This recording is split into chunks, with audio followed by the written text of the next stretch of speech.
Trucking Podcast Tuesday.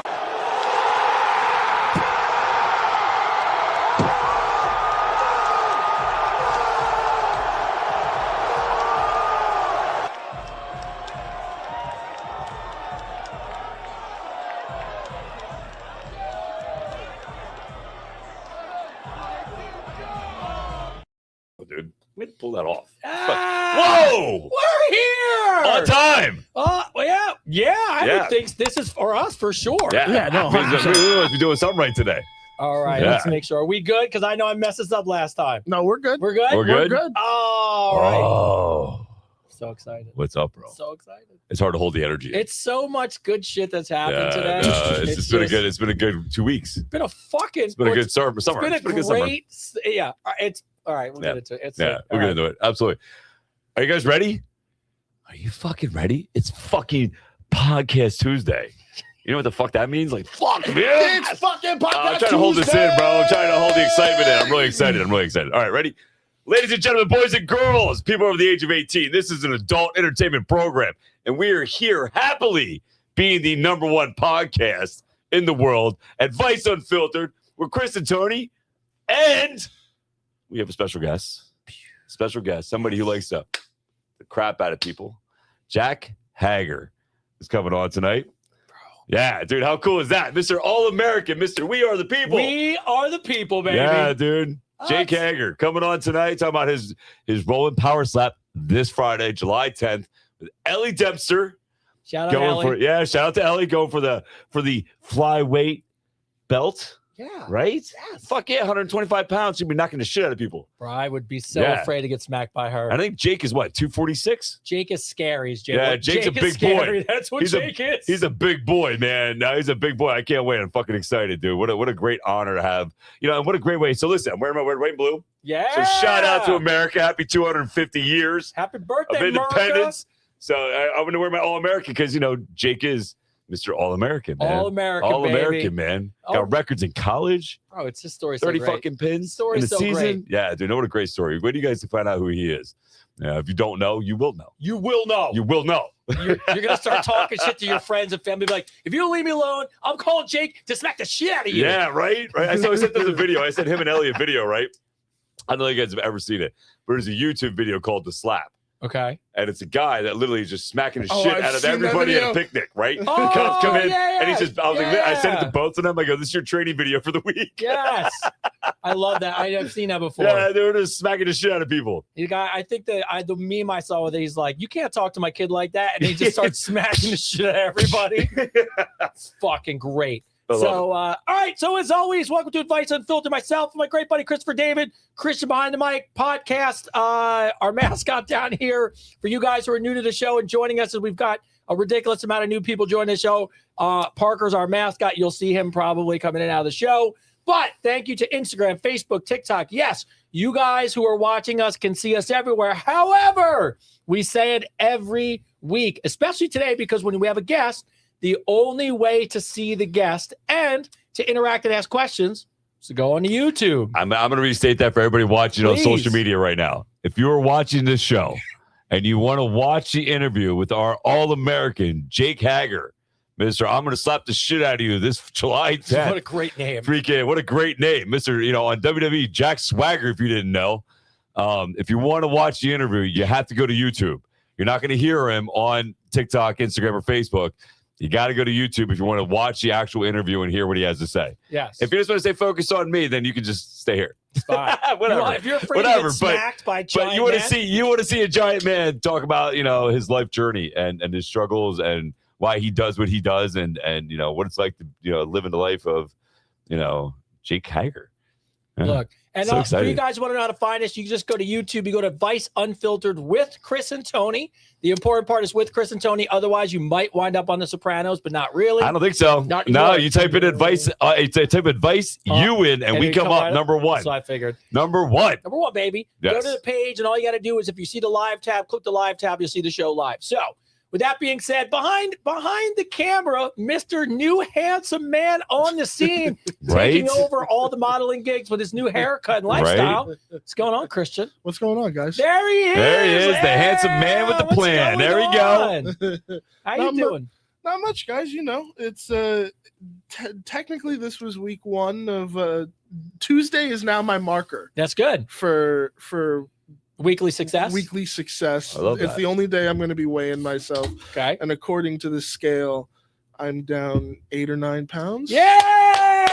So- Woo! And I only know that it's happening because it always happens first in my fucking face. Great. Yeah. That's okay. Like It always works to me inside out, bro. So I'm feeling pretty good today. Good, dude. I love that for you, bro. I think Yeah. 6 pounds of it was hair for sure, but it's Yeah. still fun. I I knew that was, fucking It coming. was some hair. There It was was some some hair hair there. It there. was some hair. mean, It's all right, though. Whatever it is, it's lost. It's good. It's all good. And you're bro. looking good. It's all that matters, It's bro. all good. Yeah. Especially with the hair, do you feel it's got to be a little different, right? Oh, it is. There definitely was pounds Like, up how- there, bro. Like How quick are your showers now? you Yeah, right? You just put a big wad of soap in your hand, and now you're like, that's way too much. I hate to admit that actually did happen. I Yeah, was like, no, wait, I know. what the I know. fuck? No, oh yeah, no, I don't need. Yeah, I used to have long Just hair, dude. I know. At first, when I did it, I was like, oh my God, it's a lot of soap. So good. I'm like, that's a lot of soap. That is right. I forget I've seen pictures of you with longer hair. Yeah, I had long hair. I used to have hair down here at one time, bro. Jesus. No, fuck, I was thinking, I whatever. can't. I grow afro. I go straight out. My hair. Oh, dude, my I had God. ringlets, dude. My hair was cool. It was like red and brown. It was, that's how I got my first kid. See, So I'm saying, it's how I got my my first. That's how I got my first kid. it's so funny. My hair is like multiple choice. Like if I picked it, it would go like It goes complete out. fro. Yeah. Or if I didn't, it curls down and it becomes super long. Yeah. But like just now feeling like, oh man, breeze. Right? Oh, It's yeah. so The cold on great. the back of your neck. Dude, it's the best. Yeah. It's the best. It's the best. It's I don't so know how funny. cold it's been here in Jersey in the last few days, Yeah, but that's been hot as fucking balls, It bro. helped so much during this past I heat can wave. imagine, There you dude. go. Especially the last 4 Dude. days. Oh my god, it was amazing. yeah. I used to live, my best friend used to live with me for years. His name was Deshaun. I still remember he used to pick, he had an afro, no shit, as big as probably Ludacris. And he, always had it rode up, but when he would blow it out, when he'd pick it out, I would find hair on the fucking ceiling. Oh, I bet. I'd find hair everywhere. It was so much. And finally, when he shaved it down, I remember he just would sit here all day and do this because he could move his head. It was fucking great. He's like, my neck is so strong. It's like, this is good right here. So, all right. And as always, how are you doing this week? I have, How am I doing? How are you doing? I'm living somebody else's life, bro. This is Like so my cool. life has been insane, man. You're really crushing the podcast game. I got to Thank give you a lot you. of credit. Thank you. No, but You are. You're killing it, bro. I can't thank enough people, man, for thinking about me and wanting me to be at events. I got invited to that event last week. Unfortunately, Yep. I couldn't make that event. I'm definitely gonna make the next one. But then we got the Ferrari event The Thursday in Ferrari Hudson event Yard. Thursday. If you're in Hudson Yard Thursday night, we'll be in Hudson Yard Thursday night in New York, man, for a Ferrari event. You want to come and say hi? Come say hi in New York. We'll be there. And then me and you, buddy. And then, well, we Me can't. and you. Wait, let's wait. We Let's can't wait. say it. We Let's won't even- wait. But and then I did an audition. I did an audition this week. You want to hear about my audition? Oh, I do because I knew what it did was an for. audition Absolutely. for a body double. I'll give you a clue. He's an anti-hero Yep. and in a long series about He's very good looking. and he kills other killers. Yes. And it's been on twice now because It's been on for a long time. What was on, it came off, and then they did a whole new A whole new series. part of it, right? Yeah, they did it like a before. People love that show. Yeah. And Anybody guess what it is? And by the way, as people guess in the chat, what was your props? Dental floss and tying my shoe. Dental floss and tying my shoe. Show your hands. Oh, somebody called it on here. What is it? Yeah, was somebody- what's that? Oh, he doesn't know. Oh yeah. Oh man. You don't know. Does anybody guess it on a there? serial I see killer somebody. who Somebody killed- has it on there. Somebody has it on there. Go up, down, down. Yeah, Dexter. There Dexter, it is. there it was. there Yeah, it is. Dexter. Dexter. Yeah, so I had auditioned to be the body double for Dexter, man, which was pretty fucking cool. I know I'm not going to get it. That's what I'm not worried Who about. Tony. cares? It was just cool. It was just cool. They wanted me to do it, and I had to take dental floss and tie it around my fingers like aggressively. Like you're gonna fucking Look, I'm shoot gonna some choke people. some shit. And then I had to do the same thing with my shoelaces, like freaking. But then I thought about it, and I was like, you know what? I should have made it like really sexual. I should have been like, just kind of pulled it. He's a serial killer, right? So he enjoys what he's doing, right? So freaking, I should have been like, you know what I mean? I should have been like maybe maybe I should have different approach. And I thought There about that should have afterwards. been like a pleasure to it. Yeah, like it should be like a pleasure to it. Like I'm enjoying it, wrapping it around my finger. You know what I mean? Like almost lick it a little bit because it's minty. You know what I mean? Fucking be like, you know. Like I don't even. I Maybe can't even see what Instagram is, but I just see like hearts that went across in 9 paragraphs. I was like, no, I should have did that. I don't know, but it was cool. It was cool that I got to try out for it. It was funny because they sent me the thing and I read the audition, and I'm like, man, that's weird. I was like, what is this? And then I looked at the actor and I Googled it and I was like, oh, I know that. You're like, I know that yeah. show. I like that show. I'm like, I can do that. What they really should do is make me a serial killer in it. There's somebody that Dexter kills. Like I should do that. You know what I mean? You would be good, like in a I'd be small a fucking, town, dude, killing people. He's gonna come find you. And I'm like the good guy. Everybody thinks I'm the good guy. I'm out there, and all of a sudden there's a twist, and I'm the guy ripping people's heads off. Yeah, you know what I mean? Whatever. I could see it. Like, but it was cool. You live alone. Everyone in town's trying to fuck you. You're just like no one can understand why you're single. It's because you kill everybody. I kill everyone. Everybody's dead. Why is he single all the time? No, it was cool. It was very, very cool that I got to do the audition. I'm grateful for the opportunity to even try. You know what I mean? So that was cool. Listen, I'm very grateful for where my life's at right now, and that's why I make this post and I tell people, man, like, if you really want to change the world, don't think about it on a global scale. Think about it internally as yourself. You know, because the moment you change your personal world and you and do the work on you, everything that you do and you want to happen and will happen in your life. Like, you know, wait till we have a huge announcement. Do we wait? Now I know that I think we should wait. Let's wait because Jake's here. Yeah, Jake's here in the waiting room. So let's wait to get Jake because I want to see Jake's face. Does Jake know? No. Jake doesn't know? Jake doesn't even know. Oh, this is even better. No. Oh, it's just good shit. No. So, the only people that know are you, me, and the people. And the people. Oh, yeah. I can't even give the other one because I don't want to give it away yet. Yeah, so give it away. Don't say anything. And before, there's a surprise. So it's see, look, Jake comes up, we got a surprise for him. It's how we roll here.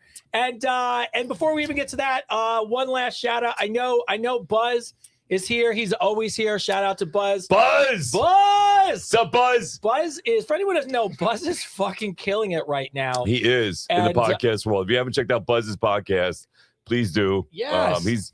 He interviews Harrison Ford. What I love about Buzz, and I'll say this again, and I'll illustrate this again about Buzz. What I love about Buzz is that he's not just a fan of the art of acting. He's a fan of the people that choose to do the art of acting. And he really, whenever he talks to people and he does an interview with them, he really asks some really in-deep questions, some questions that most people don't ask. And that's what I love about Buzz's show. I told him that from day one. What I love about watching Buzz's show, when he talks to an actor, he asks some really in-depth questions about the person themselves, you know, and how they relate to the character they play, which a lot of people don't do. They just go for the spoof, you know, and they be big fans, which is fine. But Buzz does that really, really well. And what I really want to say to Buzz, I want to give a proud little shout out because he's always giving me fucking kudos, man, and our show kudos.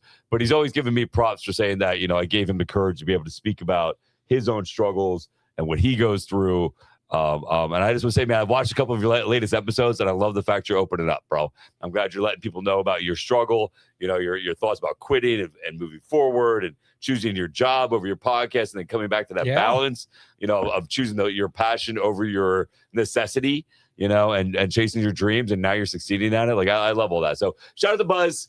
Yes. And the reason why I bring it up is because Buzz, myself, and Christopher David are together as a trio up to be speakers on stage in New York City for a podcast series, a whole section of stuff. Shout out to Buzz who sets it all up. Now, it's a Buzz. I say that to everybody because you have it's one of those things that if people want to see it, you have to vote for. So if you don't, you'll see it on our social media. It is something. People have to vote for this? Yeah. So what it is if you just want to hear, so it's myself, Chris, and Buzz from Passion Project to Industry Recognition, lessons learned for 20 years of being independent podcasting. So the three of us together could be on stage speaking at events. Here we go, everybody. Now you know what that means. It's time for you to show up and vote. So you'll see. When does voting start? It started. It started. All right. So we need to make a post about it and tag it. So you could see we'll put the link up. If you go to the bottom, you'll see it says vote for the idea. When you click on vote for the idea, this box comes up. Now, I did this, so I just want to tell all of you because I did this. All it's asking you to do is to verify your real person, which I think is great. So you verify with either Facebook or Google or whatever one of you want to, and then you just go back and click a vote, and you're done. You can only vote once, so it's really easy. But the three of us would greatly appreciate it. Once a day. It's a what? Once a day. I think it's just once. I don't know. I would check it every day. Check it every day. Check it every day. Check it every day. But I don't know that we won't be able to kill this. In fact, make another account and check it again. I was going to say, after what you guys did for me for tree lights. Do what the people in Nigeria do of me and make 3,000 accounts of fucking and vote. Or we can watch, or when I used to play. All you Nigerian scammers, listen, do something useful. Yeah, go vote for us. Take all my bank accounts and go vote. I always say this all the time. I'm like, just help us out. If you want to steal our content, okay, I get it. But can you at least help us vote? Like, drum some votes up for us. Oh, if we do get selected, it's posted on YouTube. Oh, it's on YouTube. As it should be. That's right, Buzz. It's right, Buzz. All right. Fucking love that shit. So, yes, and outside that, we are in the middle of, you're going to see this, and right as we get to almost intro, Jake here, who's in the waiting room, we appreciate you. I'm so excited. But just a couple real quick housekeeping tips. You'll see over the next few weeks, we are redoing the website. We're going to people who want to, not to show you have to, but we have a membership coming up. So if you want more behind the scenes, you want access to our calendars, be able to do one-on-ones with us, join webinars and seminars, and all kinds of extra stuff, you'll be able to do that right through YouTube, which is going to be fantastic. So for those of you who want to get a little closer to the show, be a little bit more part of it, as we grow the Advice Unfiltered community, that's going to be possible as we get that done at the end of July. So the website's getting redone. And yeah, so many great things are coming. But so excited. But tonight, I'm going to tell you now, for the safety of New Jersey, thank God we're safe here tonight from this man who's in the waiting room. When he comes in, I'll give him the proper introduction. But would you mind bringing our guest in there, Christian? There he is. What's up, bro? What's going on? Show those guns. Bro, I'm afraid of you already. Holy shit. What's going on? What's up, bro? How are you? What's up, guys? What's up? Let's right, go. I got to give you the real intro. Okay. All right. You ready? Ready? Here we go. It's for you. Wait, we make sure we got all your info, bro. My suite that I have behind me first. I love this. this. Yes. I've stayed in Vegas enough times. I can tell from the side mirror where you're. All right. So here's my attempt. My horrible buffer impersonation. Do it, bro. As we go. Let's go. Let's show them what it's all about. All right. Now, hopefully, I got all this right. But if not, it's kudos to you. All right. Here we go. Ladies and gentlemen, and I need you to hear me on this. Tonight's guest is not just a man. He's a two-sport All-American out of the University of Oklahoma. A man who had a finance degree and a real job lined up in Dallas. And when the phone rang, he said, fuck that job. And he became a WWE World Heavyweight fucking champion. Woo! He's an undefeated MMA fighter. He's a Hall of Famer. And somehow, he's the owner of a trucking company called Hall Oates. I love that name. Hall Oates, bro. Hall Oates. Making your dreams come true. Right. He's a father. He's a fighter. And right now, he's a guest on the greatest podcast on the internet. Ladies and gentlemen, it's fucking Podcast Tuesday tonight. We welcome Jake Hager! What's up, baby? We the people! I'm so impressed, dude. You have no idea how much he was sweating trying to get your fucking name right. He's like Jake Hager Swagger. I was like, dude. Look, I'm going to be honest with you. I should talk to your PR people. Your WWE name could have been a little different than your real name. Because I was like, look, we've done it multiple times, but like I'm gonna be honest with you, I gotta get it right because I'm afraid of you. We're a fan, bro. We gotta make sure we pull up right. Yeah, I'm on an emotional roller coaster right now. I gotta hand out some directions. And it's so funny though. Like Jake and Jack are so close, but like everybody calls me by my last name, so just call me Swags or call me Hager. That's just beautiful. Swags, that makes it so much easier, Swags, bro. I'm in, bro. That's it. That makes it so much easier. As long as you're good with, I'm afraid you could reach through from there and just be like, yeah. Let's talk about it, bro. So you went to the University of Oklahoma, right? Yes, sir. That's nice. So, we have something in common. So I actually built the steps there at the freaking school, about 9 years ago. I did. I was at OU and we built the steps, going up to the building. So what building? Fucked up. I don't know if it was the main one or the library, but they were like these old freaking like stones, like steps that were freaking concrete and stone mixed together. We had to jackhammer the hell out of them, and we built new steps. Freaking about 9 years ago, I did that. There you go. Yeah, not that it matters. I just thought I'd throw it out there. I was waiting for the connection. I was I was just saying, I've been there. Respect. I am smarter now because of those steps. That's for sure. There you go. See, there you go. See, I helped you out, bro. Bro, small world. Small world always. Well, look, you have been, I mean, looking at your career, we'll get into it and we'll talk a lot about it. I mean, your life is so incredible if you really think about all the things you've been through from your wrestling, your wrestling career at Oklahoma, your wrestling career, obviously what you're doing now, MMA. Is getting ready for Friday any different for you in this sport? I mean, I feel like you've kind of gone through this a little bit in the preparation and mindset as you go into a fight. Yeah, I mean, there's no stage similar to Power Slap.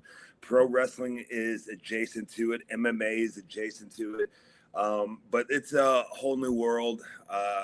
I have a lot of confidence in myself at this point that I know I'm going to perform at a high level, not because I'm just a silver fox like you guys. There's power in that. There's power in that, bro. You're more powerful when you're color coordinated, 100%. Right. Get it right. So let me ask you a question, man. When you got that phone call from WWE right before you were going to start your financial job, what did that feel like, man? Like, was that something you were shooting for? Was that like something that was in your radar? So I met Jerry Briscoe and Jim Ross like 2003, and we were friends. We would go to dinner with each other. I was playing football at the time, and so like all the football players would come over. We would barbecue. Jim Ross always tells a famous story about how I was at his house and I put my feet up on his center table in the living room, and he didn't appreciate that. That's so funny. And they're great people, just like really good guys. Love Oklahoma, and they had a love for me because I'm from there, and so they always told me like, "Hey, get your degree, and then come call us." And so I did an interview for 6 months.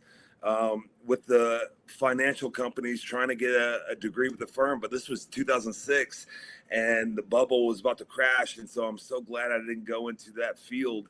The day I got hired, I got the call from Jerry saying, "Hey, okay, move to Atlanta and start your pro wrestling career." And then when I told my dad that I was leaving my financial firm job in Dallas to move to Atlanta for pro wrestling, you should have seen his face. Really? I'm a big fan. Yeah. I'm guessing he came around to it now.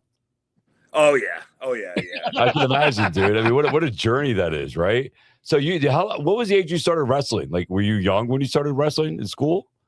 So I had two cousins that were like 10 years older than me that were badass wrestlers from North Dakota. One of the cousins was an All-American, an A6 All-American. And so, like, I mean, he went to Oregon State on a full ride to wrestle, and like he was my brother, and I looked up to him, and that's all I wanted to do. Once I saw him, like at 5 years old, I was like, okay, I'm a wrestler. This is who I am. That's awesome. And that's awesome. It's so cool, like, to have that connection. And then we moved from North Dakota to Perry, Oklahoma, for my dad's job. But Perry, Oklahoma is the wrestling capital of the world. We have more state championships in any sport than any school across the country in wrestling. Shit. And so it's a town of 5,000 people, but like they all support the high school wrestling team. And that really is what bred me. My high school coach was a 3-time All-American. He's now the current coach at UCO. They just won back-to-back national titles at the D2 level. But like I got so blessed by that move to where it just was, there's nothing else to do in Oklahoma but wrestle. Yeah, no, I lived in Oklahoma for 3 months, bro. I lived in Tulsa, and you're right. There is nothing to fucking do.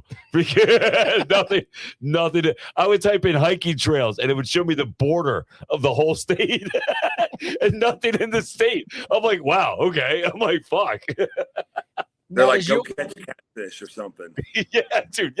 Yeah. Fucking yeah. Go get that. Dude, their lakes they're mud lakes. They're all man-made. Okay. So freaking like when you go fishing, it's literally it looks like you're fishing in a mud puddle. Like freaking, it's not like it's clear water. It's fucking yeah, dude. It's red. It's 100% red. It's 100% red. It's 100% red. 100%. Now, do you still hold the record for the most pins in a single season with 30? Okay, so I'm coming on here to break some news for you guys because What's that? I made that up when I started with WWE. And No way! You made that shit up? I love it. No fucking way. Don't let a little bit of truth get in the way of a good story. No, That's my bro. advice. That's my unfiltered advice. That's fucking so great. Fucking great. That is fucking amazing. Like I get that acclimate all the time, and I'm like, yep. Yeah, of Yeah. course. Yeah, why not? Yeah. Yeah. Fuck right, I did. Like 30. you're swinging big dick? Yes, I am.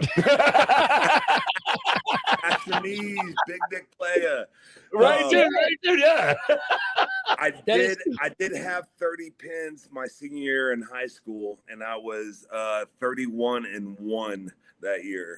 Oh, that's amazing. Yeah. No, So that's where I fucking got good. But Yes, there's some truth. There's truth in that. It's not Yeah. like it's not. There's a lot of truth Yeah, still it's in not there. like you didn't pin anybody. Pin fucking 31 motherfuckers, bro. So I know it says, is there a natural? I mean, I would think so, but I don't know. Is there a natural progression between being a collegiate wrestler and moving into WWE? Is it like an easy transition because of your skill set? absolutely, everything I've done has been adjacent to what I've been. Like a football player makes you a better wrestler. A wrestler makes you a better football player. And if you're a wrestler, you're a better pro wrestler because like pro wrestling to me is practice in the wrestling world because you have to give your opponent a look. You have to give your practice partner a look like that's real so he can do the takedown correctly. Like if I don't respond correctly with my defense, he's not going to know how to respond.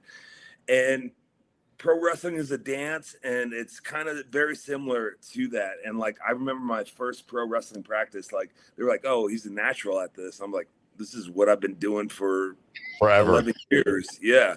Yeah. So it's very cool. And then like you see pro wrestling go into MMA, it's very adjacent. You want the entertainment, everything's pro wrestling because you want to promote it a certain way. And then like to go into Power Slap, and it's so adjacent to that as well because it's the perfect mix of entertainment. You can say whatever you want. We're live and free on YouTube. We have all the content creators there.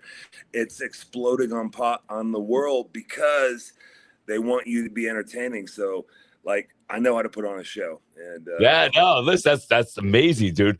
I got 3 questions. We'll start with the first one. My first one is, who is your favorite person to wrestle? Out of everybody you wrestled, all the career, other people you chair shots, all that shit, what was your favorite match? Who did you love to wrestle? The thing I cherish most about my pro wrestling career is the boys in the back. We form a brotherhood. We're really there for each other. We really become family because we're traveling 250 days a year. Friday, Saturday, Sunday, Monday, Tuesday, and then we're home for 36 hours, and then we're back at it again. And so like the boys in the back, we're different. Like if you see us at Power Slap, you see all the power or the pro wrestlers coming together and helping each other because like we understand the struggle. R-Truth was one of my favorite persons to wrestle just because he's my dog. And you could go back to a match, and I slapped the shit out of him in a spot one time. And I did not need to do that. It's fucking great. R-Truth gets a lot of love, man. I hear a lot of people say, a lot of people love R-Truth. A lot of people love him. Like they say he's a really good dude, man. Because that's pretty cool. He's the best. One of my proudest moments in my career is when he came out for my first MMA fight and did the intro. Like we're just dogs, so like that was just special to us. He beat me for the U.S. title around Thanksgiving, and we were in Oklahoma, and then we were going to my parents' house, me and him, because we rode together. And my dad came up to him. The first thing he said to him was, "I just played WWE on PlayStation, and I beat the fuck out of you. That's fucking great. The first thing he didn't say hi or nothing. That was his introduction. I love that. I fucking love. It sounds like your dad's a good guy. We would get along great. We all got our issues. No, absolutely, man. That's awesome, dude. So you're transitioned to Bellator, right? What was it like? What was it like fighting at MMA? Like, what was that? Was that like, because you see like Brock Lesnar went there, freaking. Who else? There was a couple other wrestlers that went to MMA. But CM Punk tried it. Freaking. What was the hardest transition in that? Like, did you find any? Like, did you find it more difficult? Did you find it more strenuous? Did you find it like it was definitely harder? So to me, like, if you're gonna fight MMA, you got to have your back against the wall, and that's exactly where I was. I told WWE no. We were in contract negotiations. I didn't like the way they were valuing me, and so like you have to know your own value. Like you have to know what you're worth. And so I was like, okay, I'm going to leave and I'm going to go do this and make myself more valuable. And my first practice, dude, like I came from the entertainment world for 9 years. So where I'm smoking Newports and drinking every day, I'm fucking, dude, I did 30 minutes on a bicycle and I threw up in front of my coach. And I bet. Yeah. He was like, okay, this is where we start. And then he started teaching me how to kickbox. My kickboxing was shit. So we weren't off to a good start, but like my back was against the wall. I had to smell the blood in the water. And honestly, that's the best version of Jake. Like I need purpose in my life. I need to be have that in order to like succeed the way I can. And it was a perfect time for me because like there were so many times where I was like putting my newborn daughter to bed during this. She was 2 years old in 2017. And I'm like, how am I going to pay the bills? Like I had like independent wrestling promotions booking me, but then like I had a whole month cancel and I had to take a loan out on the house in order to pay for that first fight camp. And so dude, it's awesome. It really is. You go through that journey and you figure out who you are and like this is the best version of you. Then you can come out of it and you're smiling and you just feel vindicated. It's a lot of fun. I love that. So I used to do MMA. I used to do it before it was called like a sport. I'm old. Fucking like so freaking like so when I grew up in Pennsylvania, it was still illegal. Like it wasn't, you weren't allowed to have competitions, at least not sanctioned competitions. And I tell people all the time, man, like if you really want to see how tough you are, you really want to see the grit you have, roll around with somebody who's 20 pounds heavier than you, like for 20 minutes. And we'll see how you last, bro. And not just roll around. Like people like the wrestling is totally different than grappling. It's 100% wrestling. You're not trying to break the guy's arm or choke him out. You're just trying to fucking pin him. You know what I mean? So there's a totally different animal there. And I tell people all the time, man, like you want to really see how you're fit. Working out weights is fine. You can bench 315 pounds all fucking day. Let's roll around for 20 minutes and then we'll talk. Exactly. Yeah, exactly. It's a totally different animal, bro. And you're right. The way you feel afterwards, man, after you do that, there's something animalistic in it, right? There's something that brings you back to center as far as who we are as human beings, and it gives you a sense of purpose. You know what I mean? I totally feel you on what you're saying. Yeah, and I'm glad you talked about it because I think what a lot of people see when they see the WWE and they see you on TV and they see you on Power Slap and people have a tendency to go, that person made it. But they don't really know the financial struggles, the behind the scene, the being on the road, what you have to do to bet on yourself to fucking make it happen. So for you to even talk about it, I can't even imagine the difficulty for us who know some people in that world. You really are, especially with a family and a kid, you're taking a bet on yourself. And I don't think people realize the stress behind that sometimes. So kudos to you for really, finding out what you're made of for sure. What do you? Oh, go ahead. No, go ahead. I was just to say, thank you. Everybody's going through something, so be kind. Like, understand that, like, everybody's going through something. Yeah. What do you think? So when you see somebody like you or somebody like Ellie, and this is why we wanted to bring you guys on, and that is one of my core focuses when we bring you guys on, is I want people to really relate with you, because Power Slap is quick, right? So Power Slap's a quick thing. It's a quick internet fix. You just get those quick flashes on the thing, so you don't really get to know the person. It's a short attention span. You really don't get to know the person and why they do what they do. What is your biggest driving force, man, of why you do everything you do? You could go back into finance, right? You could go do something, definitely take a desk job, do something easier. You know, you're an intelligent man. You know, what is it for you that makes you want to do stuff like Bellator MMA and do Power Slap and be that person in the spotlight like that? Like, what is it for you? What does it mean to all of you? Well, to put into perspective, it's the same thing that it was back in 2006 when I turned down the financial firm to go into pro wrestling. It was a better opportunity for me, and I could see like where I could grow at it and expand. Also, I'm the type of person that I love to compete. I'm trying to tell my daughter this every single day. Like, I love ball, like any form of it. Like, I want the smoke. I want to compete. That competition drives me. And if you look at my resume, I don't lose. I only lose No. entertainment, you know, Yeah. it's fake. But there's something about that where, like, when I come on the stage on Power Slap on July 10th, live and free on YouTube, I'm going to flip a switch. And you're not going to see this guy right here. You're going to see the guy that I like to turn into, and then I'll go back to it. But, like, we all have to be. He smile as he says that, dude. Like, he's like, man, you can see he was smiling right there. He's like, the guy I like to turn into. He's like, I'm going to smack the fuck out of somebody. I love that for you, bro. Dude, you have to be dangerous to be a man. You don't have to be violent, but you have to be fucking dangerous in order to be. That. I always love that. Yeah. I love the quote, it's better to be a warrior in a garden than a gardener in a war. Yeah. It's always a good one. Yeah, that's fun, cool shit. Dude. Yeah. So now you brought up your dog. I didn't mean to cut you off. Go ahead. No, I was just going to say it's cool. Like, I know I'm a warrior. I think there's 4 archetypes of generations where, like, I'm the same person as my great-grandfather. My father is not the same person as me, but he raised me to be a warrior. I'm not raising my son to be a warrior. He's a poet. He's an entertainer. He's a writer. And so, like, you have to understand, like, the generational archetypes of this to, like, really be a dad. And I lean into that. Like, I love my son so much, and he is so smart, and he's everything I'm not, and I love that.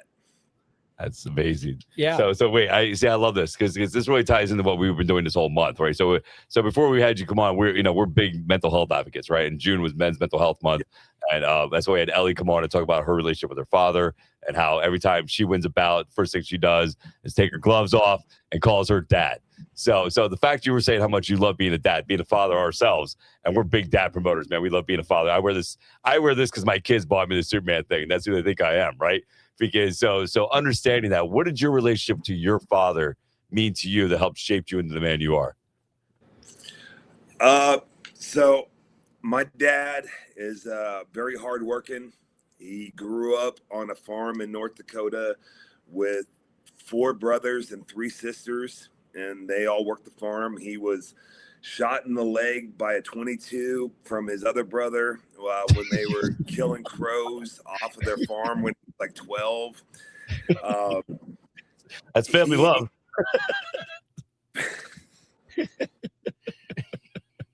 I love you, bro. There it is. It's so funny. Yeah, and so, like, I get a lot of my fire from him, and I learn a lot from him.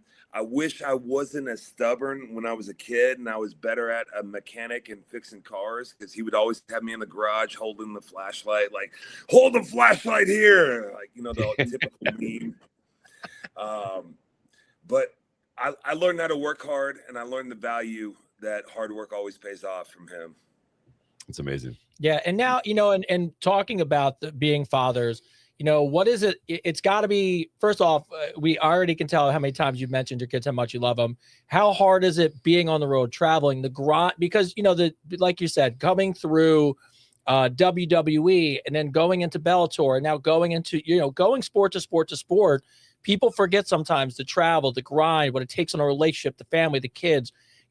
How do you look at it as a father to still be present in what they do for, what you do for them, but also still being able to practice and do the things that you have to do for your sport?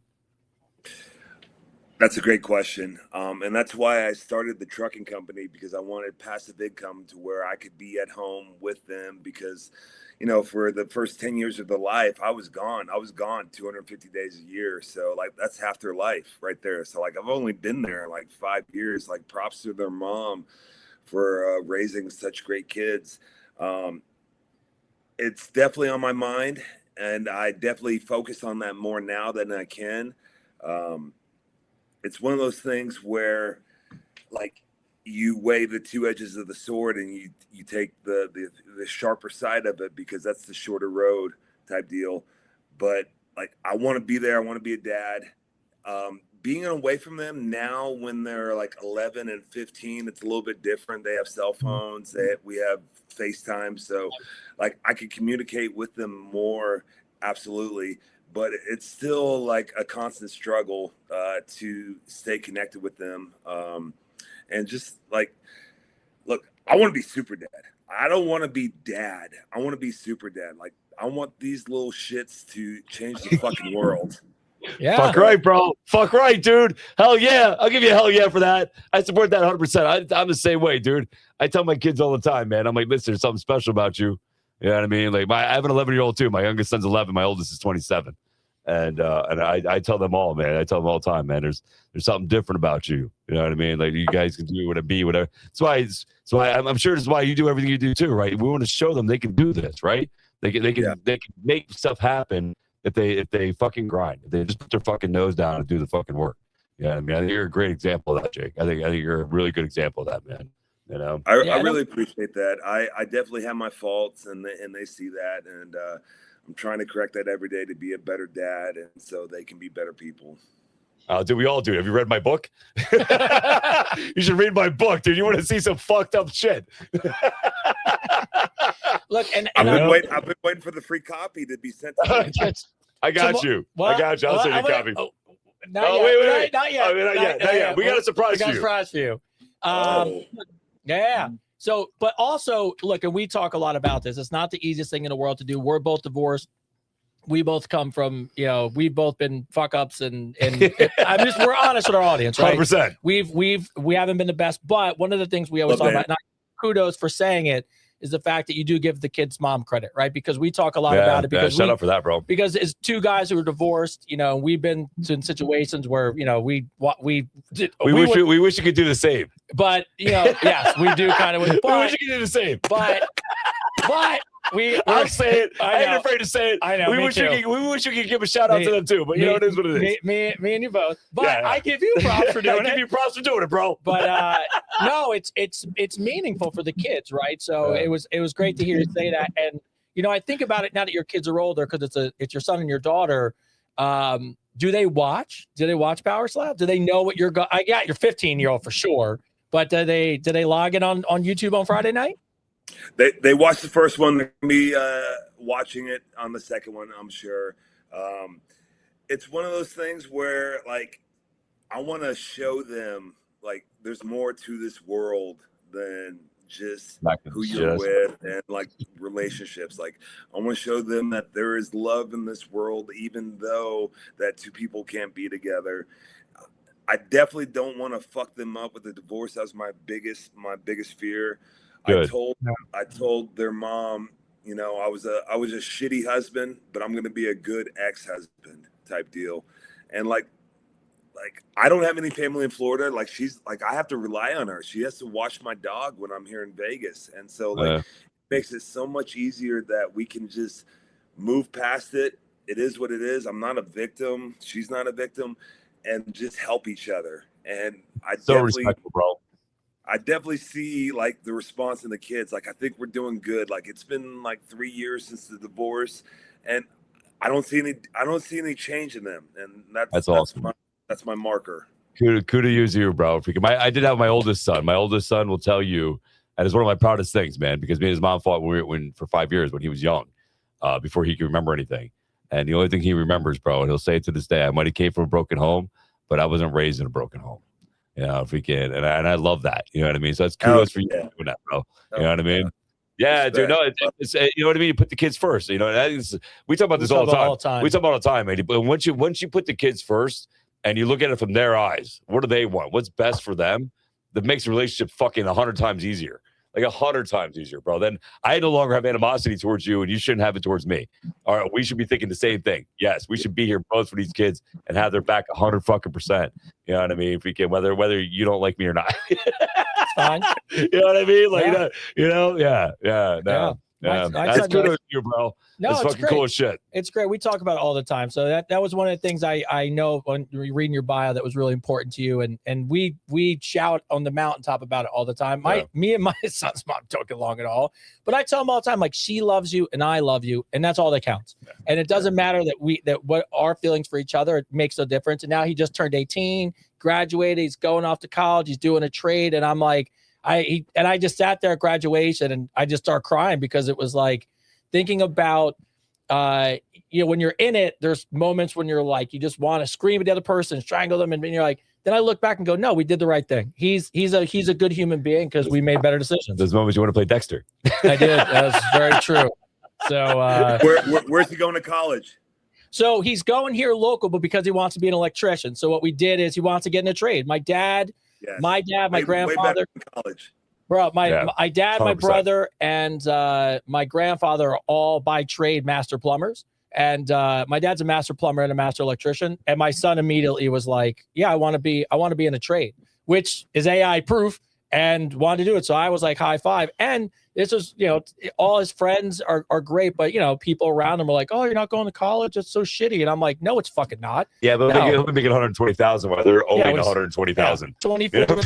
By the way, this goes back to my statement about I wish I would have paid more attention to my dad in the garage because I would have learned a trade. Yeah. I told my stepdad taught me all that shit, dude. I thought it was a punishment. Taught me how to. My first car I built was a '83 Firebird. Fucking, I rebuilt the whole fucking engine, and then I blew it up 2 days later.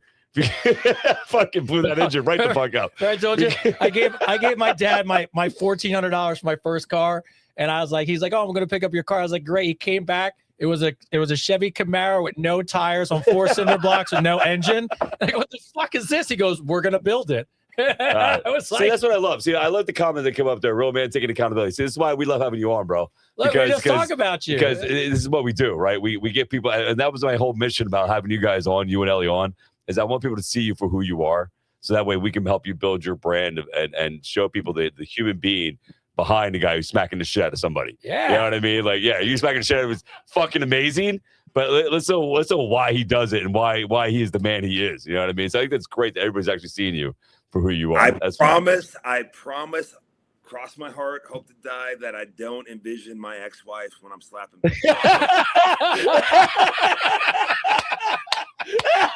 That's fine. You can picture mine. It's good. Yeah.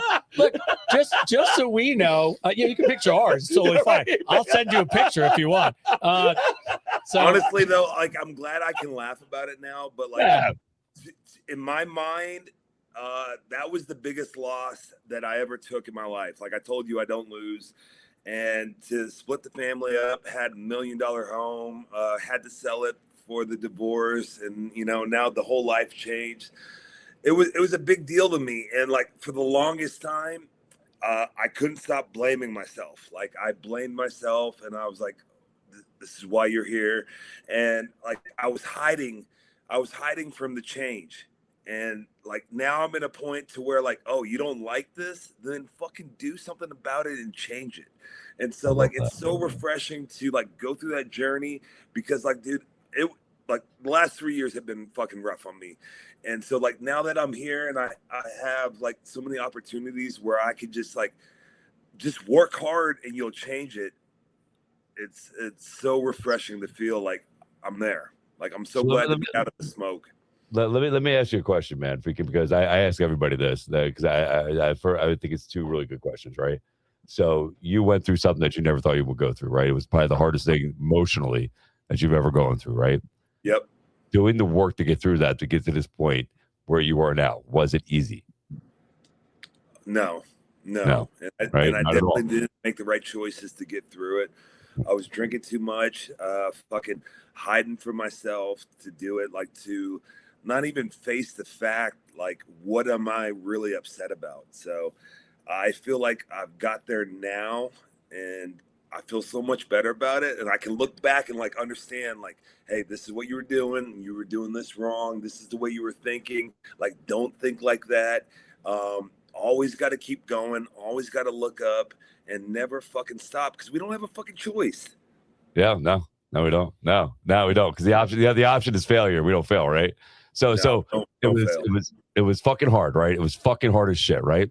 Yeah. So you went through all that, man. You got to this point. So let me ask you now, was it worth it? Was it worth it getting you through everything you went through emotionally to get to where you are now? Was it worth it?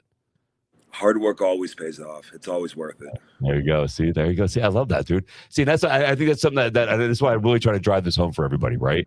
Is that taking accountability, looking at yourself in the fucking mirror, and realizing that you have to basically kill the old habits, the old you, and evolve and become a better version of yourself. It's not fucking easy. It is fucking hard.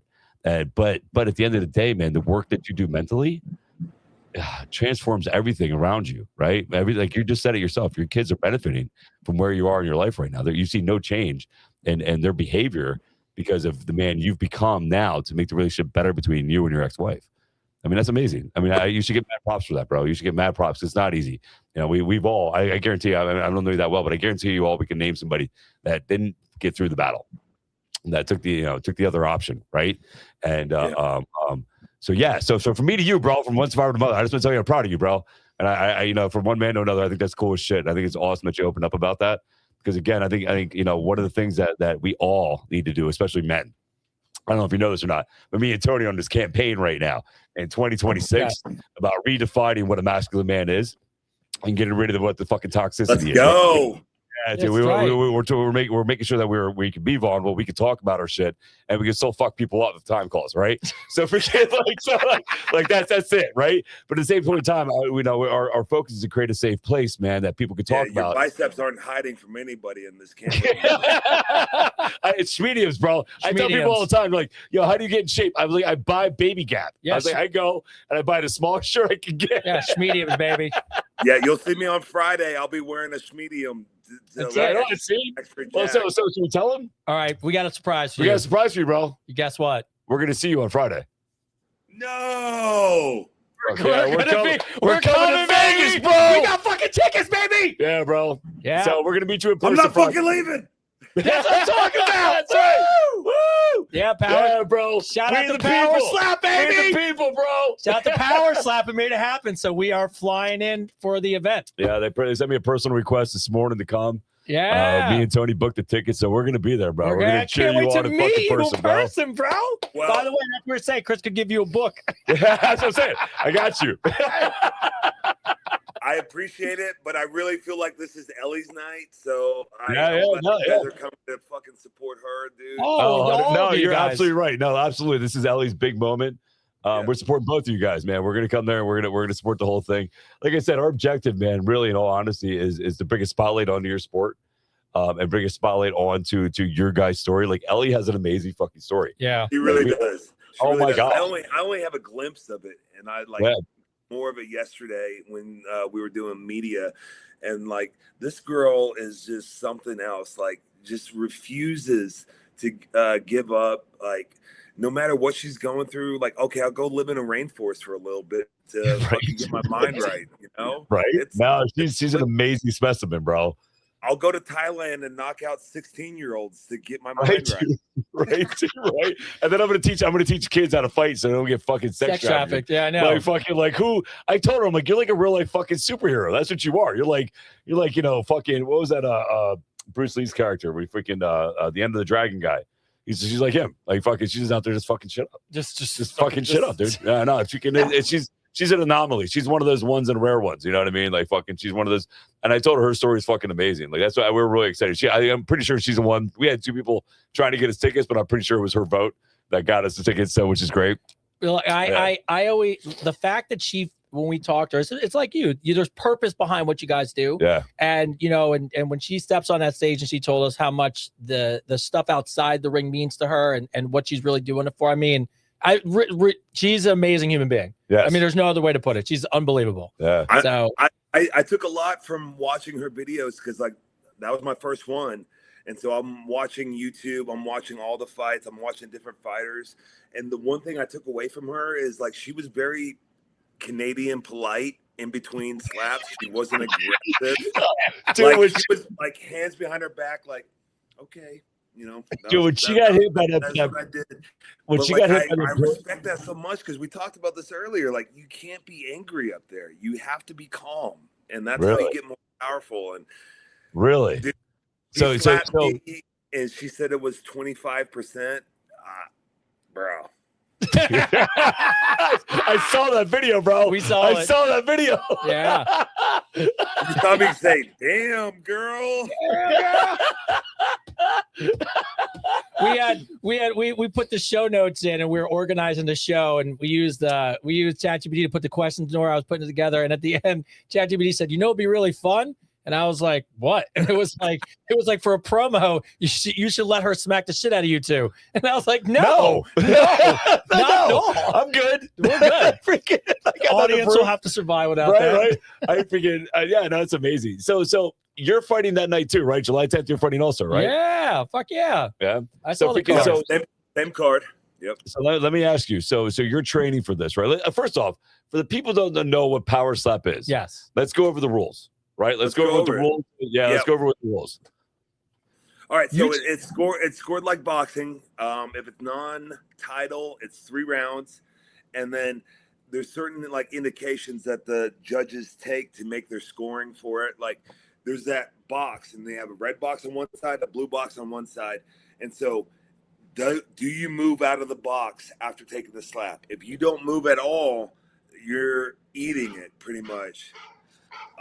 And so there's like things like that you have to be aware of when you're up there doing it. Like if you see me, like I try to stay there for like an extra 5 seconds just to drive home the point.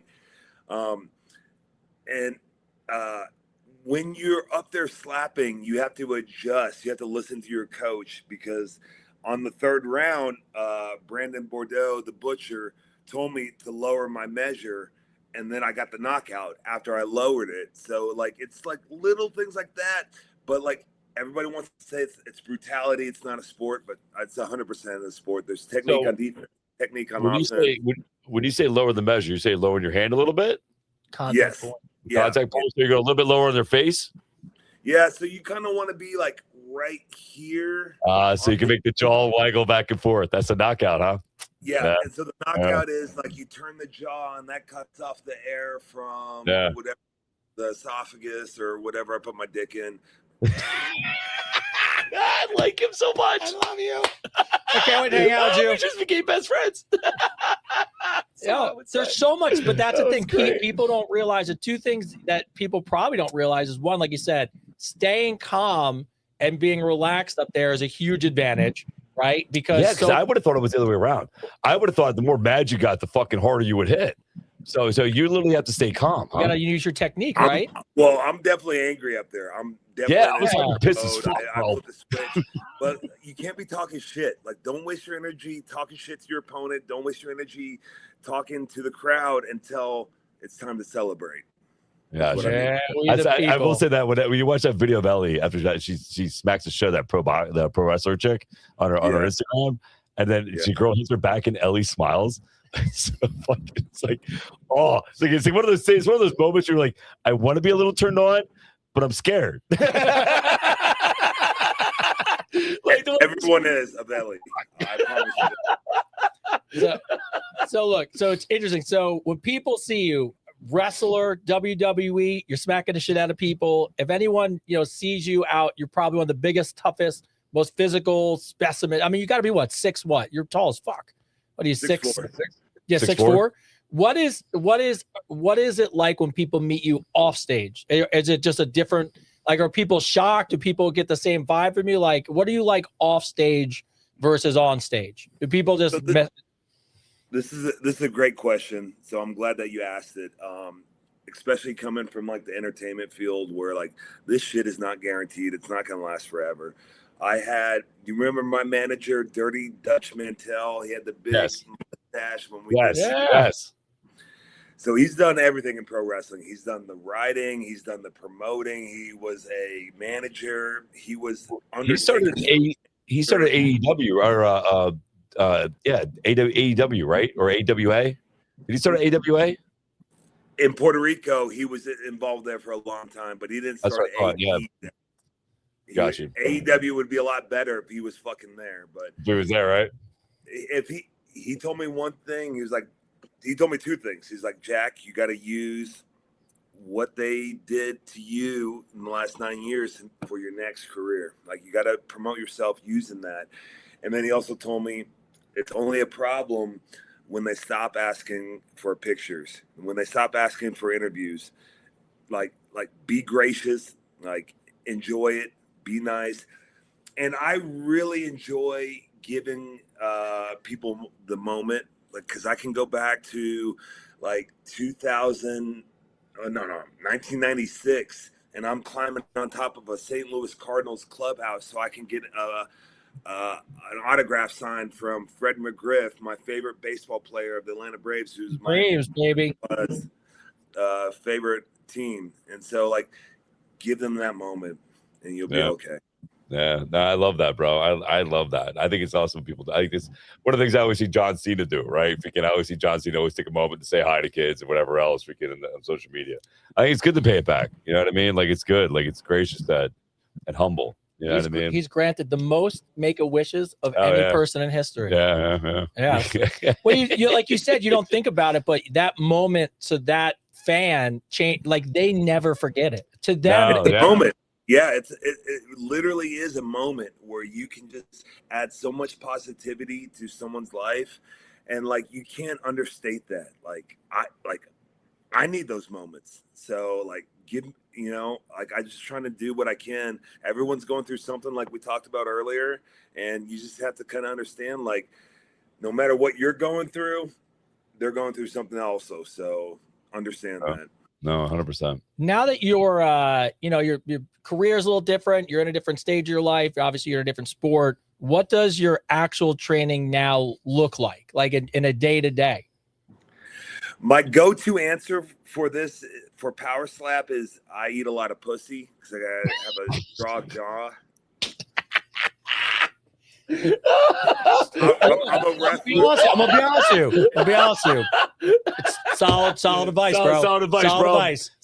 Our audience agrees. Yes. I got that from Mark Wahlberg. Remember the movie Rockstar? Like, yes. Of course, man. Loads. Tons. Protein for the win. Look at somebody wrote, Tanya, protein for the win. Yeah, Tanya. That's so funny. That's so fucking great, man. So what do you love about this sport, bro?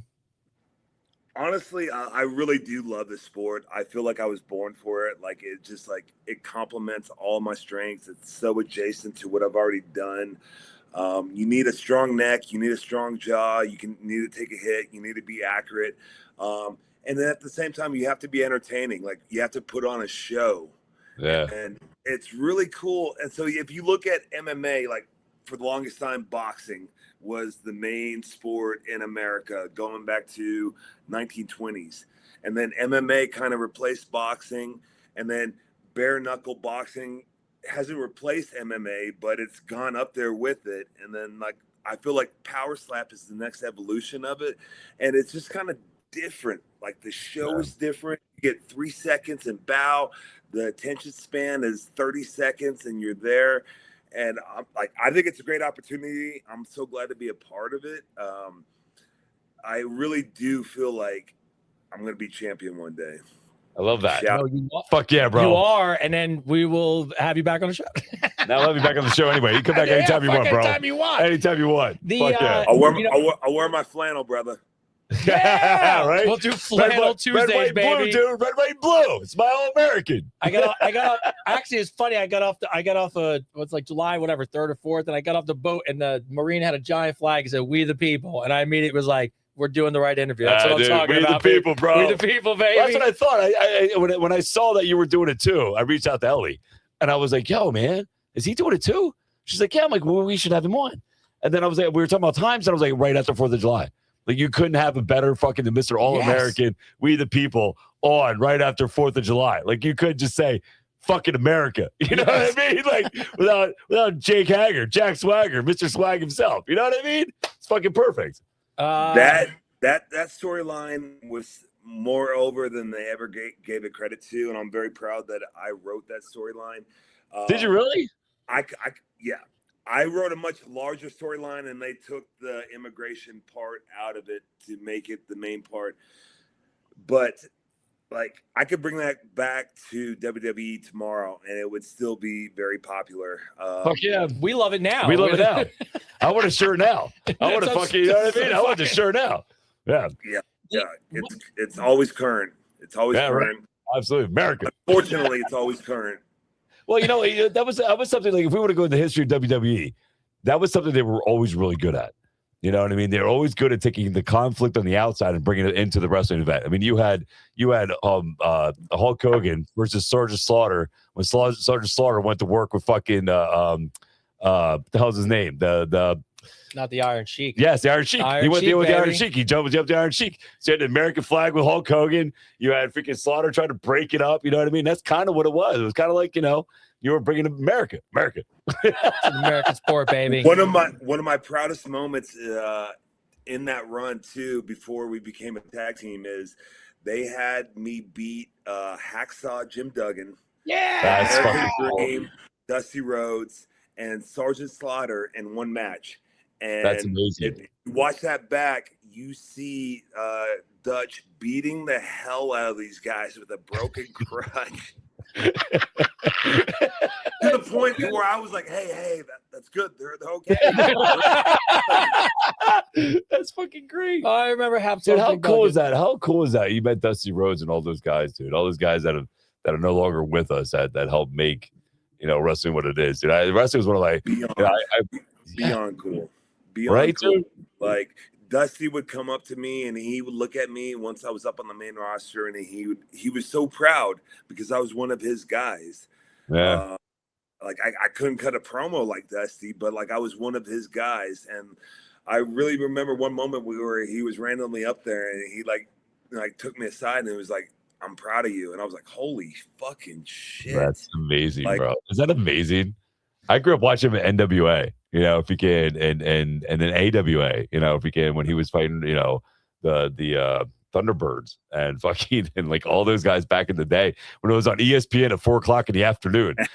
You know what I mean? Like I used to watch that shit. Freaking, I used to love it, man. There's this, you know, the whole history of wrestling is really it's a great example of the history of America. Really, it's always had such relevant stories.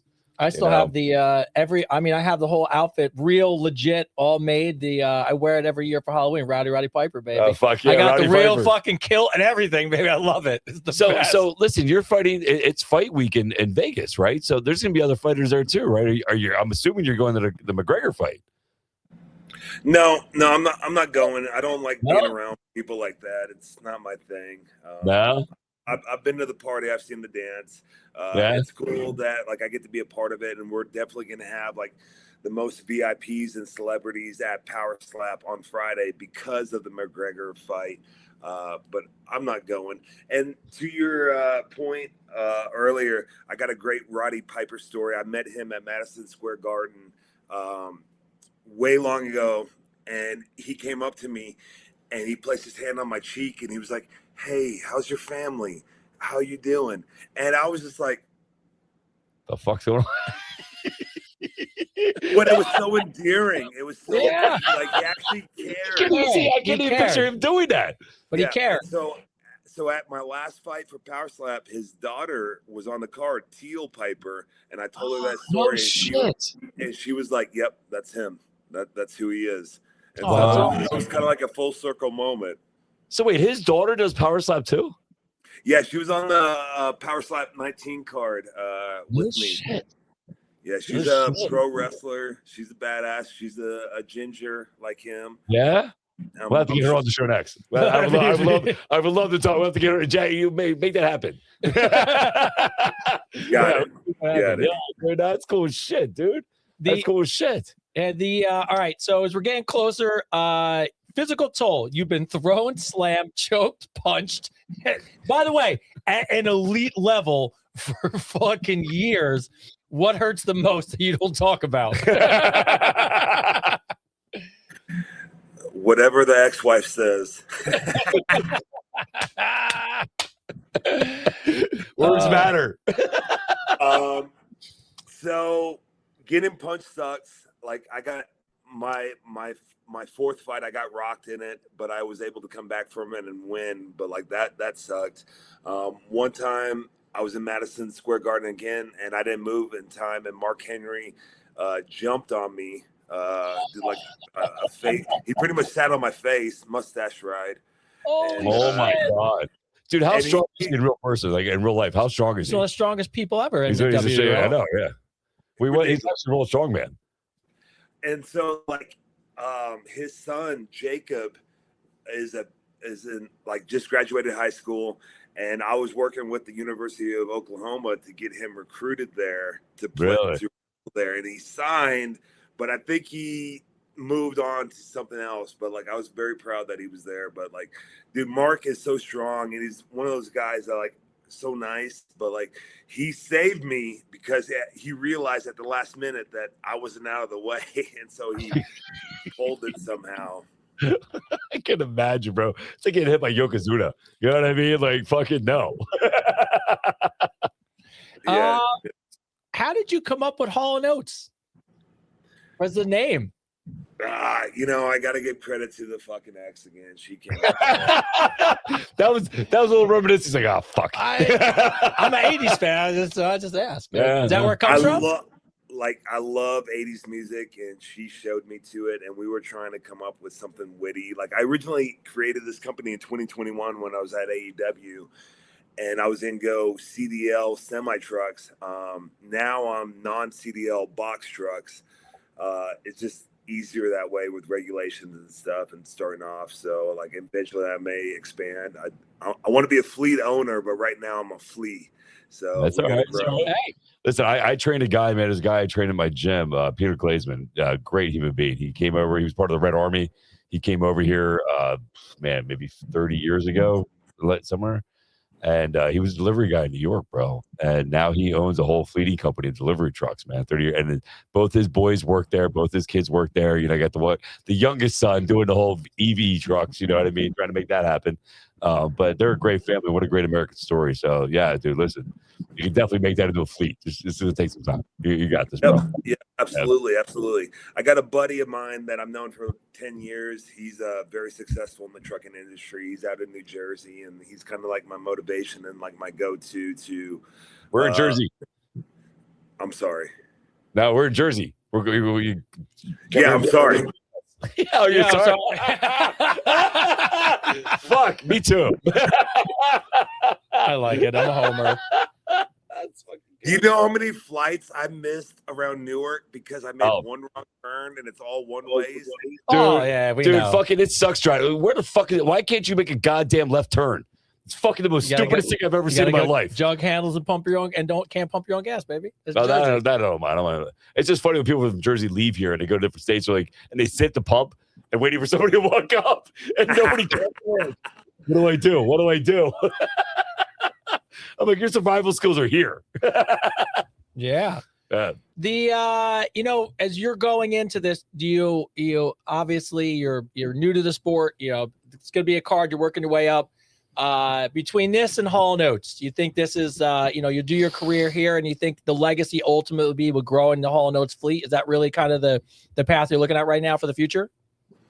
World champion the fleet?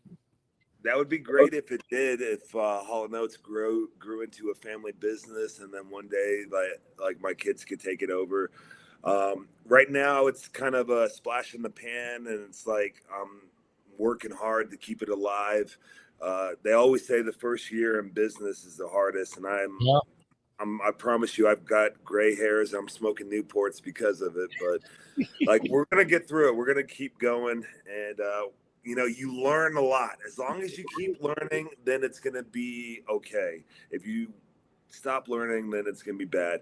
But as far as Power Slap goes, I have a big plan for this company. I originally got into it for the money, but now I see the opportunity, and I don't want to expose what my plan is right now, but there's motion behind the scenes 100%. Cool. Well, anything we can do to help out, let us know. And listen, since you're talking about your shipping company, why don't you give it a plug real quick? Where can they find Hall Oates? So we do most of our loads on the spot market, which is kind of like day of. You got to book a load that way. But if you want to contact me for dedicated lanes going back and forth for a non-CDL box truck, my email is hallandoatesinc@yahoo.com.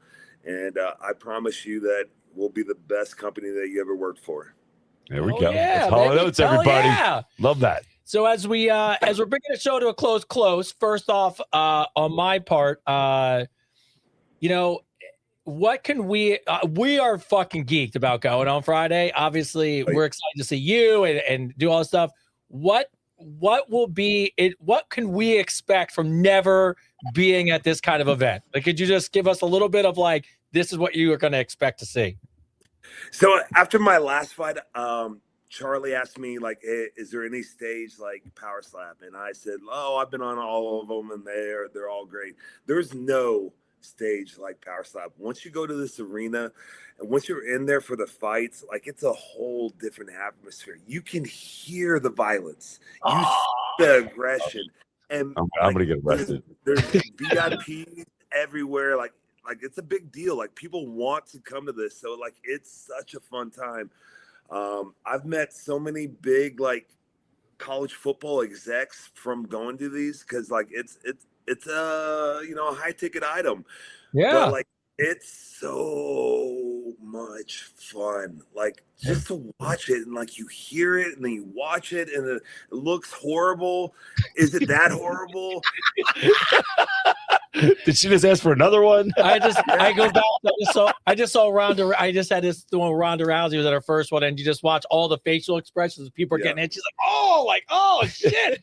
I'm like, even killers are like, this shit looks crazy. So no, but we're excited. I can't wait. Do you stay? No, I know you probably have other stuff to do, but when you're done with your specific, after you fucking win, of course, do you guys hang out and watch the fights?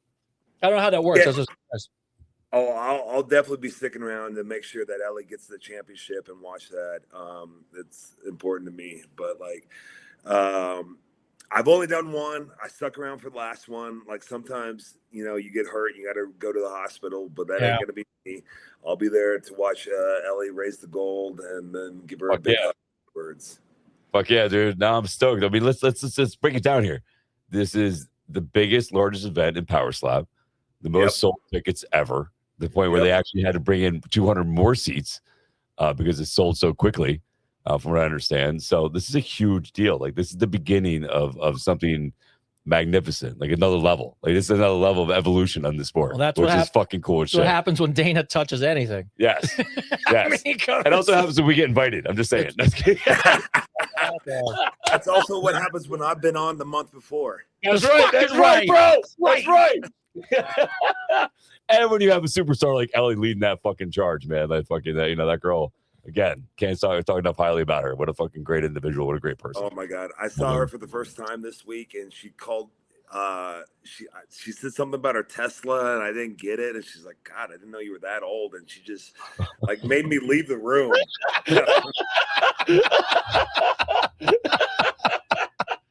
Like, man, I just said you smacked me. Now you're making fun of me. I was like, fuck, you're age shaming me.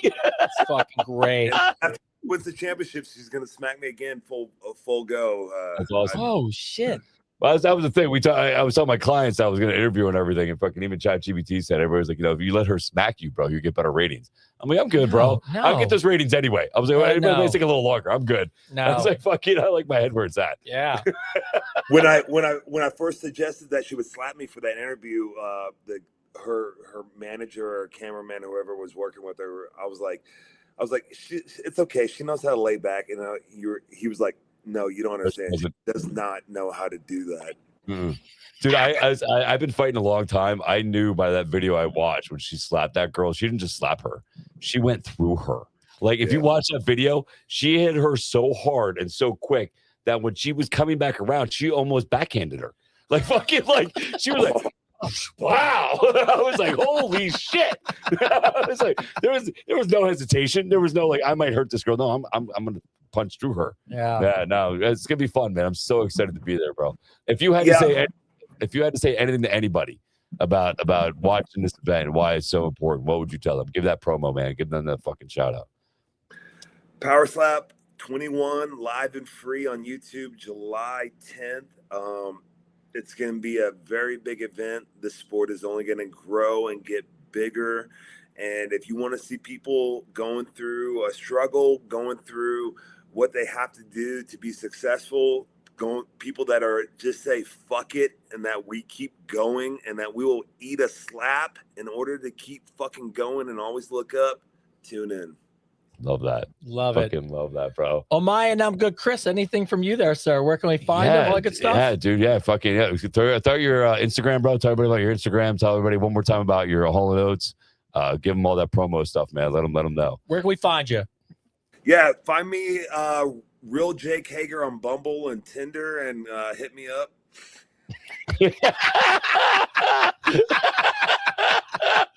He's the next OnlyFans. That's it. I need training, ladies. I need to train. Only snacks. That's what we call it. So one other thing I want to do here, because it's always highly important to me, man. This is your opportunity to give a shout out to your family, to your mom, dad, to your kids. Let them know, give them some love. So anything you want to say to your family? So I'm so glad you asked me this, because I meant to tell this story earlier when we were talking about my son. He just graduated 8th grade. He's going into 9th grade. And so he goes to a small school, and he gave a speech. Like, they made all the 8th graders, like there was only 5 of them at the small school, but they made them all give a speech. And he absolutely just like dominated it. He had timing, he had precision, he had comedy, he had them in the palm of his hands. I was so proud. And he started off the speech with, "Dad, don't cry." All right, not allowed. It was already too late. It's too late, bro. Oh, that's fucking amazing, bro. See, that's on the entertainment side of you. All those things that it takes to be a great entertainer, you don't even realize it rub off on him, and he's got all the things you need to be a great entertainer already. You know what I love about that is you can see the smile on his face, bro. Yes. You can see the true love of the smile on his face, and I think that's what people forget about. Like, when everybody's always bashing men. They forget about inside. Again, we're all still kids on the inside, dude. We still got that, you know what I mean? And we still have this really big heart about love. So especially guys like us who have fought a lot, right? Freaking, and seeing you smile and seeing that just shows the heart you have. Even though you're a beast in the fucking ring, and you'll smack the hell out of somebody's head right the fuck off their shoulders. At the end of the day, dude, your heart's bigger than your slap. You know what I mean? I'll be that guy on the international flight watching a rom-com and crying my eyes out. Yeah. Well, you fit right in the show. You fit right in the show, bro. We got a 40% cry rate here. We got a 40% cry rate for every 10 episodes. Somebody's got tears. Oh, that's fucking great, man. Well, listen, thank you. I appreciate you, bro. I can't wait to meet you in person. I already know you're gonna win, so I'm not even gonna wish you luck, bro. I'm just excited to see you fucking smack the shit out of somebody, bro. Let's go. Dude, let's fucking I'm so fired up about this, bro. Like I was telling Ellie, like when I say let's fucking go, like you can see the veins in my neck, bro. I'm ready to go. Like, this shit's fucking, I love this shit. So I'm excited, bro. I mean, I'm thank you. Like, from the bottom of my heart, bro. Thank you so much for coming on the show. It was an honor to meet you. It's an honor to have you here, man. Our guests, our fans, our followers, fucking love you. You get a chance to go look back and see all the comments that were coming up. You'll be able to see them on YouTube. Yeah, you'll be able to see everybody showing you a lot of love, man. That's what it's all about. By the way, our audience's favorite part is your ability to work your jaw eating pussy. Just so you know. Just so you know, that was the highlight in our audience. A lot of people were like, "Send him my way." Yeah, that Tinder account just got 100 more fucking likes. That's what we do for you, baby. Honestly, this is one of my favorite interviews I've ever done. I was so excited to come on to you guys. You guys have such great positive energy. I love the fact that you're fucking silver foxes and fucking jacked. I just relate to you guys. I love the positivity. Let's lean into that and forget the fucking negative bullshit. Agreed. 100%, bro. Love it, 100%, man. 100%. Thank you, man. Thank you so much, Jake. Everybody, make sure you watch fucking July 10th. Yes. Friday, fucking 7 o'clock. Fuck right. We're going. We the people. You'll see we'll all. fucking be there. Yes, bro. Thank you bro. so much. Thank you so much, bro. Appreciate you, man. Yeah, appreciate you guys. Have fun. Have a good luck with everything, okay? See you We'll Friday, see you bro. Friday, baby. See you Friday. Yeah. All right. How fucking cool was that, That was dude? awesome, bro. That was so cool, man. What a great human being, bro. Oh, it was good. I love that. See, and this is what I love. This is why when I had the vision of bringing them on is to show the heart and soul of these individuals, right? Everybody always sees the violent side, right? Fuck, everybody wants to see, somebody get smacked, somebody get hit, somebody get choked out. But at the end of the day, man, there's a human being there that has a story and that is doing something for his family, for his kids, fighting his own battles, his own demons, and doing it mentally and physically and succeeding. And what I love is always asking that question. Was it easy? The answer is always no. Yeah. But at the end of the day, when we say, was it fucking worth it? It's 100% yes. Do the hard work. Do the hard thing.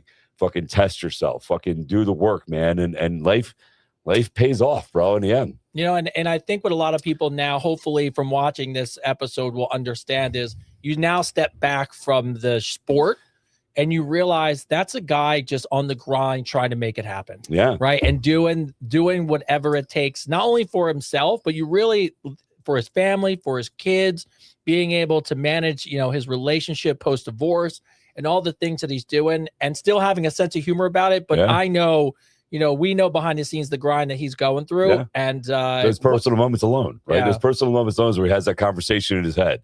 Do I do what I used to do that got me to this point, or do I do something different to make my life better? And he's doing the hard work. He's doing the hard work, man.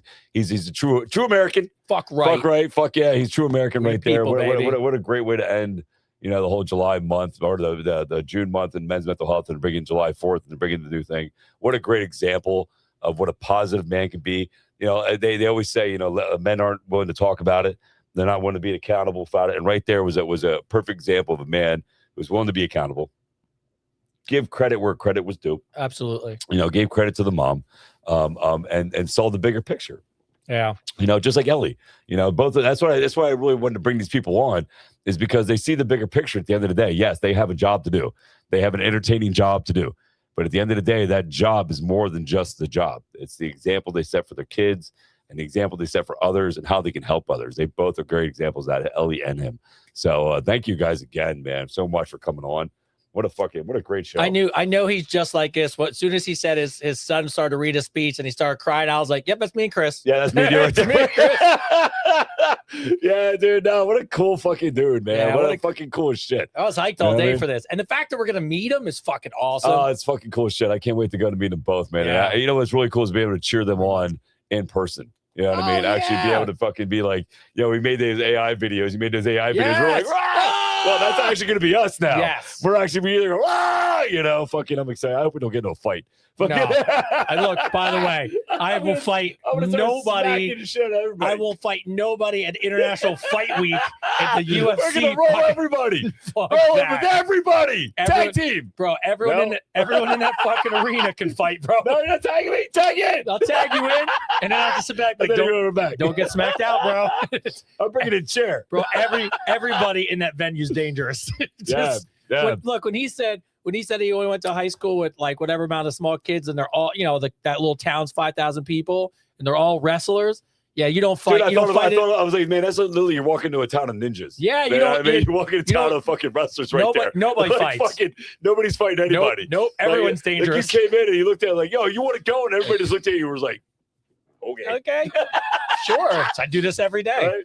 So, Christian, how do we do today, Christian? Oh, come on, guys. Yeah, fun today. It was that good, was right? Fucking great.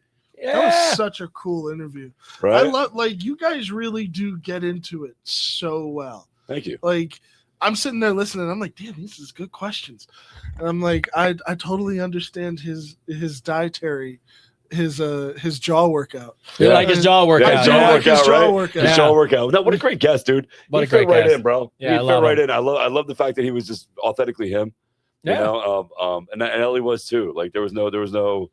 I love the fact that people can be honest, man. You've created a platform where people can be themselves, Yeah. like authentically themselves, not just like, oh, I'm here for the press of the event and all that bullshit. Nah. But like, no, you make them feel comfortable and warm and welcome and happy enough to like be honest about their stories and energy, and it's awesome. And we got some dirt.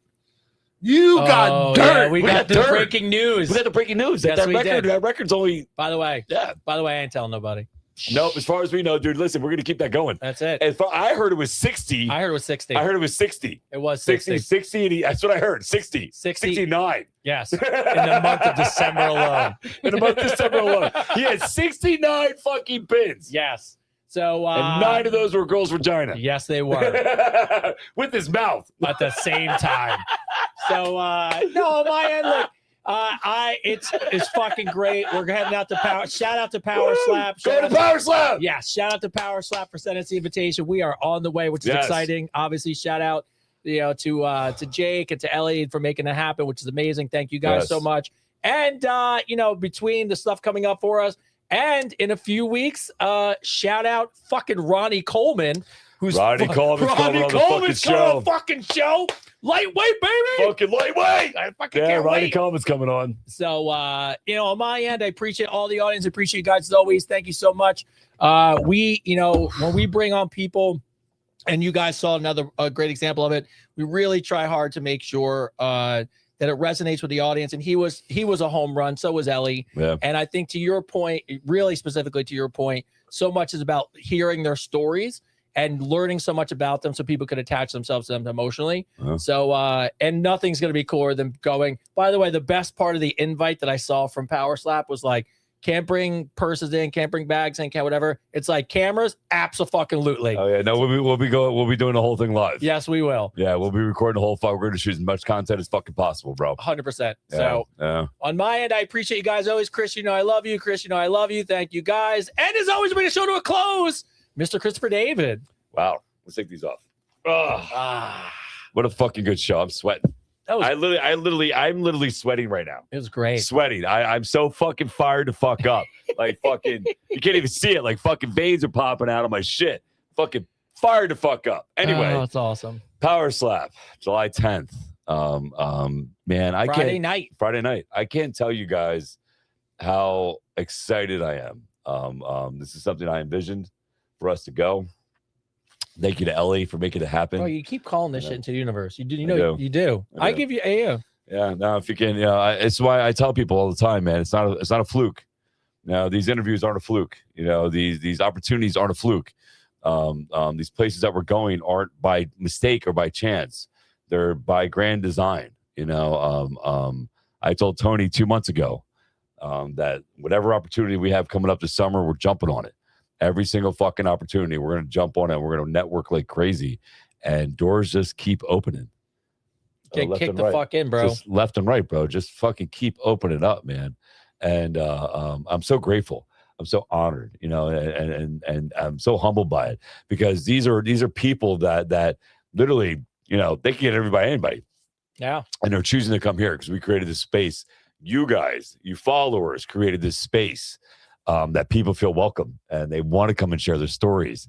How fucking cool is that? Like, that is just amazing. This is, for me, this is 10 years in the making. For this podcast, this is 6 years in the making. For me and Tony, this is a year and a half in the making. And we've come so fucking far, so fucking quick. And I just want to say thank you. Thank you to everybody, man. Again, go like, subscribe, and share. Let everybody know that July 10th, there's gonna be people. There's gonna be a change happening, man. You're gonna see a title given. You're gonna see champions made. You're gonna see history being made at Power Slap, and we're gonna be a part of it. Fuck right. How fucking cool is that? Tomorrow, Thursday, we will be in Hudson Yard in New Jersey for a Ferrari event. Yeah, I was there. Yeah, did I say New Jersey? New York. We'll be in Hudson Yard in New York. 7 o'clock. 6:30, 7 o'clock. We'll be in Hudson Yard. If you guys want to come and see us, man, we're going to be at a Ferrari event there. In New York. And they're unveiling the new, I think they're unveiling the new EV, the new EV Ferrari. Yeah, they're there. You can see the brand new Ferrari in person. So we will be there. So if you want to check us out there, we'll be there. If not, we'll be in Vegas. Fucking yeah, we're gonna be in fucking Vegas Friday, bro. Crazy. Fucking we are going. And so if you're in Vegas and you want to see us in Vegas, we'll be fucking there. That's so true. Yeah. So we'll be in fucking Vegas. So if you live in Vegas, you like to check us out, you want to see us in Vegas, we'll be there. So come and check us out. As always, man, I can't say this enough. Thank you guys so very, very much. The book's coming out soon. The app's coming out soon. Check out all the stuff we have for the subscription stuff that Tony talked about. We will make posts about the voting for Buzz and our speaker thing, right? Speaker for Buzz. thing in New York. So that's coming up. So listen, you want to stay tuned. We have amazing things happening. Well, just things that are going to be just exciting and just to be fun and be learning and educational and all this stuff that we plan on doing for you guys. And what's going to be great about it is we want to bring you all with us. That's why you're here. So thank you guys so much. Thank you again to Jake Hager, Mr. Swagger himself. Swagged, as we now get to call him. Thank you to Ellie Dempster. Shout out to you, girl. Can't wait to meet you in person and meet everybody, your husband, and meet everybody there and cheer you on, man. It's going to be fun, man. And I mean this when I say this to everybody out there. We believe in you. We believe in the best in you. And in case you didn't fucking know it, the world is a better place because we get to experience this together. This is Advice Unfiltered, episode 24, the Slap the Shit Out Your Mother episode. There's a crack in the mirror staring back at me. All right, thanks, everybody. A little more gray where the black used to be. I've been working these hands down to the bone, making damn sure my family never feels alone. Got a smile for the world, got a storm inside. I learned a long time ago how to swallow my pride. Everybody needs something, everybody needs me, but nobody asks if there's anything I need. So I bite my tongue and I hold that line. Yeah, I wear these scars like they're medals of mine. I'll carry this weight till I'm buried, stand in the rain when it's cold and I'm weary. Be the shoulder, be the rock, be the man they all need. Even when the world forgets about me, I'll fight these demons nobody sees. Keep showing up when I'm down on my knees. For my friends, for my kids, for the life that I lead. I'll carry this weight till I'm buried. My little boy still thinks I'm 10 feet tall, like I'm Superman, so I can't fall. So I wipe off the dirt, put the armor back on, pray, learn strength without learning my wrongs. Lost a couple good men that I thought would stay. I'm friends with the darkness that took them away. Their names hit me hard when the night gets still. Numb the pain of life with those same pills. Cause we're told, be strong, but don't be too tough. Show your feelings, son, but don't show too much. I'll carry this weight till I'm buried, stand in the rain when it's cold and I'm weary. Be the shoulder, be the rock, be the man they all need. Even when the world forgets about me, I'll fight these demons nobody sees. Keep showing up when I'm down on my knees. For my friends, for my kids, for the life that I lead. I'll carry this weight till I'm buried.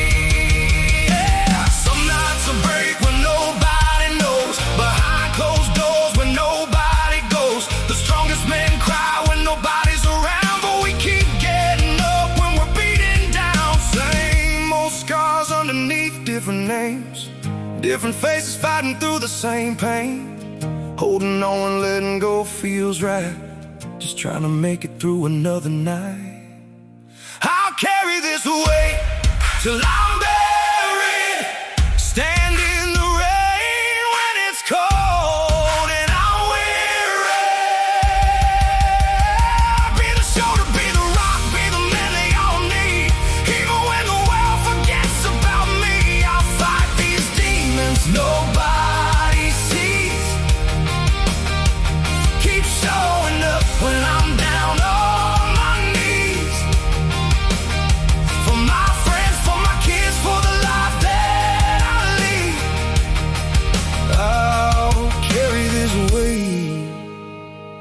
till I'm buried.